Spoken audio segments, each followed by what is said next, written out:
Madam बताइए आपको picture कैसी लगी आपको? बहुत अच्छी हम पिक्चर के लिए आगे बढ़ने के लिए अपनी नारी शक्ति को और आगे बढ़ाने के लिए अपने लिए कैसे फेस करना है, कैसे लड़ना है, इस सब के लिए बहुत ही अच्छा इसमें संदेश दिया गया है।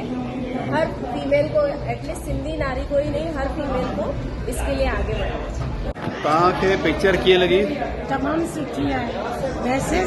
मैसेज ॾाढो बढ़िया ॾिनो अथऊं कि अगरि लेडी सिंधी हुजे या कोई बि हिंदू लेडी हुजे, लव जिहाद ते जेको धर्म परिवर्तन ज़बरदस्ती करायो थो वञे, उनजो मैसेज तमामु सुठो आहे। और इहो ॾाढी वॾी हिम्मत जी ॻाल्हि आहे कि सिंधी भाई हिन सब्जेक्ट जे मथां पिक्चर ठाही आहे। ॾाढी सुठी पिक्चर आहे, तमामु सुठी। सिंधी नारी सब पे भारी।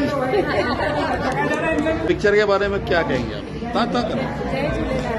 सिंधियों को अप्रिशिएट करना चाहिए और गर्ल्स को भी आगे बढ़ाना चाहिए। ऐसी मूवियों को और बना के और सिंधियों को बुलाना चाहिए देखने के लिए। सिंधी नारी सब पे भारी। जोर से बोलिए ना। सिंधी नारी सब पे भारी।